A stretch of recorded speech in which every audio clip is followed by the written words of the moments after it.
wider area of Europe. So the manipulation of the financial markets, that's just an example from the last century, is very much going on to this day.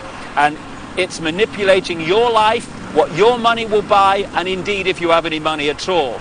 And I'll just finish at this location by focusing yet again on the Mansion House.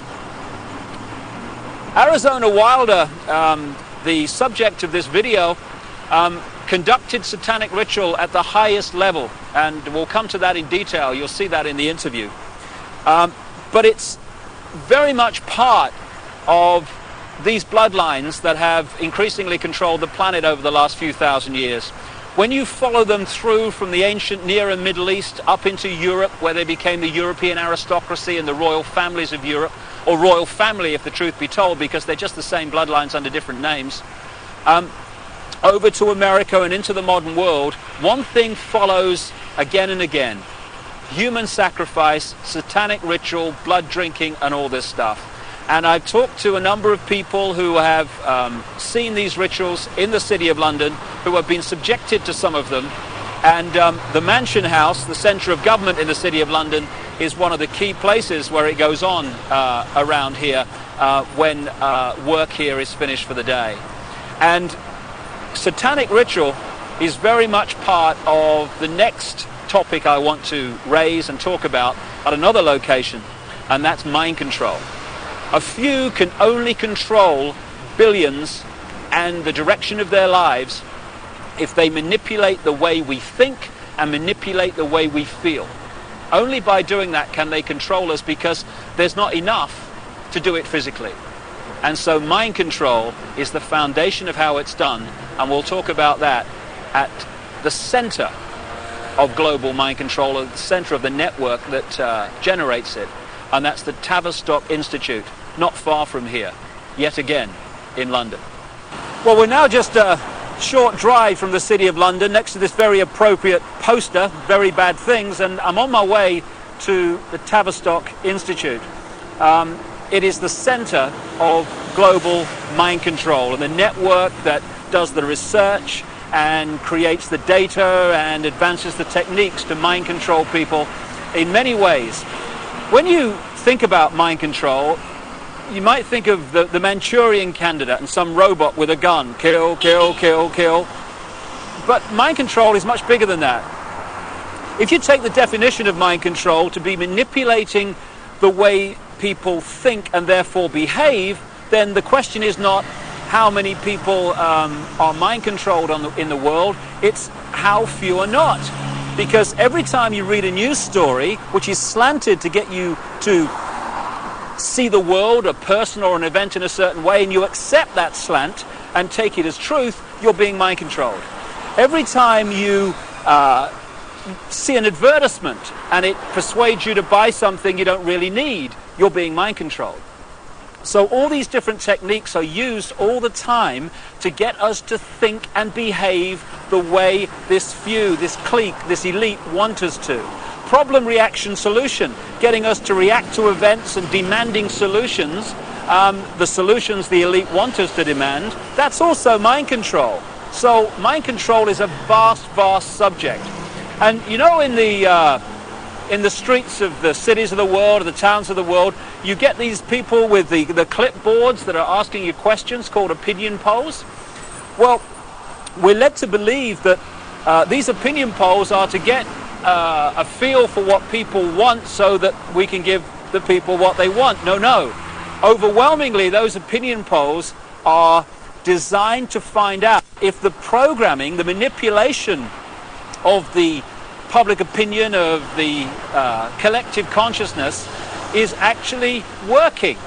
So they'll ask your opinion on various subjects, and if 80% say, yeah, we think in this certain way about this subject, okay, the programs work, brilliant. If only 40% think that way, then the question is, the manipulators ask, what more do we have to do to get more people to think the way we want them to think? So it's all about mind control and emotional manipulation. That's how it works. And we've just reached a point here, a military establishment. The Honourable Artillery Company headquarters, sir. What is the military? What is the training for the military except fundamental mind control? What happens when you go through the training, especially in the elite organizations like the SAS and the Parachute Regiment in this country, or the Delta Forces in the United States? It is to get human beings to give their thinking processes away to those in the peak caps that have more stars or more stripes on their arm. And you want people in the military to so give their mind away that when someone in a peak cap says, shoot this group of people, then without saying, well, why, or what have they done to me, or whatever, it's all over. Yes, sir, yes, sir. The yes, sir mentality, mind control. And if those people had a drink with the opposition, the opponents, the enemy, they'd probably get on fine. But they don't get to that stage, because when the peak cap says shoot, they shoot. They are mind controlled. And this is what the military is about. So you have mass mind control, you have individual mind control, and I'm just going to now walk just around the corner from here and take you to the headquarters of global mind manipulation. Mind control has been known about for a very, very long time. And to understand many of the things that Arizona will be talking about in the interview, you just need to explain one of the fundamental techniques of mind control. It's called trauma-based mind control. There is a mechanism in the mind that shuts out the memory of trauma. You know when you have a car accident and you can't remember what happened before, the trauma of the actual accident, and immediately afterwards? That's because the mind puts an amnesic barrier around trauma. Now that's very, very good, because obviously we don't want to keep reliving and re-remembering severe trauma like accidents and horrors of that kind. But this they began to understand massively in the concentration camps of Germany under the guy known as Joseph Mengele, the angel of death, the infamous mind manipulator and geneticist. They began to understand that if you could systematically traumatize someone, particularly before the age of 5 and 6, then you could turn their mind into a honeycomb of self-contained compartments, amnesic barriers, which were unaware of the existence of the others. And if through hypnotic keys, triggers, words, signs, whatever, you could pull one of these amnesic barriers to the front to become the conscious level, that could experience something or be programmed to do something robotically, and then that compartment could be pushed back in the mind and another one pulled forward. Now this new one has no idea the other compartment exists, let alone what it's experienced or what it's been programmed to do. This has become known as multiple personality disorder, or DID, dissociative identity disorder, which is much more appropriate. And for short, these people are known as multiples. And this is some of the terms that Arizona will be using in the interview. Now, we've reached a point here, if we just turn around, of the headquarters of the Global Mind Control Network. This is the Tavistock Institute in Tabernacle Street, 30 Tabernacle Street in London. It was this network, and is this network, that coordinates the mind control program around the world, both on a mass and individual level. The background to this organization is this. It used to be part of the British military psychological warfare department, appropriately, and it was developed by a guy called Dr. John Rawlings Rees. And other parts of the network were established around the world. Stanford in America is one of them. And together they coordinate the mass mind manipulation of the human race and mind program people on an individual level. Just to give you an idea, these mind control people are overwhelmingly those that do the assassinations. Why is it always a lone nutter that's responsible for assassination? So people say, oh, he was just a nutter. No conspiracy, no more investigation necessary. Why is it that the same psychological profile keeps turning up all over the world with guns, going crazy with guns in the street, killing people, creating problem, reaction, solution situations in which legislation comes through and is introduced as a result of those horrors. Interestingly, Martin Bryant, the man who went crazy with a gun in Port Arthur, Tasmania, just happened to be treated by a guy called Dr. Eric Cunningham Dax. Now, Cunningham Dax was the Tavistock Institute representative in Australia and a close associate for decades of Dr. John Rawlings Rees that sent the whole thing going. So when someone goes crazy with a gun or these horrific things happen, we need to ask the question, are they doing it from their own mind, or are they programmed to do it because of the effect of what they do?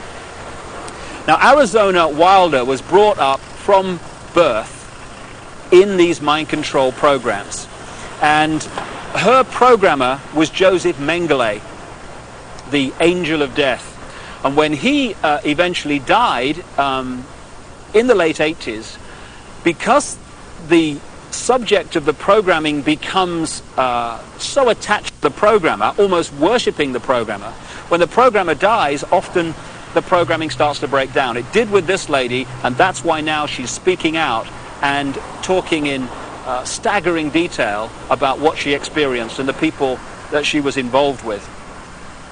People might find it hard to believe that Joseph Mengele was in the United States and South America after the war, but there was a British intelligence, American intelligence operation called Project Paperclip, which got people like Mengele and other leading Nazis out of Germany at the end of the war to continue their mind programming and to continue their genetic research and manipulation in America after the war, in the United Kingdom also. So this is some important background to this Arizona Wilder interview, but it's not even the biggest secret. The biggest secret is even more bizarre than that. Well, I've now come literally a few strides outside of the official boundaries of the City of London into an area known as Temple Bar, where the Royal Courts of Justice are established, and this is the centre of the British legal profession. Not just the British legal profession, but the legal profession of the world, as the biggest secret exposes. This is where they come to the bar, as it's said, to become barristers, the top of the legal profession, and eventually to become the judges that are part of the network and the secret society network overwhelmingly, who are told what to do. And when you've got judges being told what to do by the secret society network, what justice is there? Temple Bar is named after the Knights Templar, one of the secret societies in the ancient world that I talk about in my books, and they were part of this network, and their successors are continuing that manipulation and agenda to this day. Now, I'm standing across the road from the Royal Courts of Justice here, outside something called the Outer Temple. This is one of the major secret societies that manipulate and control the legal profession and the workings of so-called justice in Britain, and indeed, like I say, further afield. But the reason I've come here overwhelmingly is to point out something in the centre of the road here at the boundary between Temple Bar and the City of London. And it's a massive reptile figure, dragon figure, in the centre of the road. Now, we're getting into what the biggest secret is here, because when you go around London, and indeed looking at the coats of arms of the aristocratic families, etc., again and again you keep seeing reptiles, you keep seeing dragons, and you've got the serpent race and the dragon race constantly recurring in the ancient texts describing the gods of the ancient world. And there is a reason for this. There is a reason why dragons appear everywhere, and that is the biggest secret, which Arizona Wilder also has experienced. Right at the start of our little tour of London, in that square outside the Bank of England, it's also possible to see again this same theme that keeps reoccurring of flying dragons, of flying serpents. We've seen one major serpent figure, serpent statue, at one entrance to the City of London near the Law Courts, and here I am now alongside the River Thames at another entrance to the City of London, this epicentre of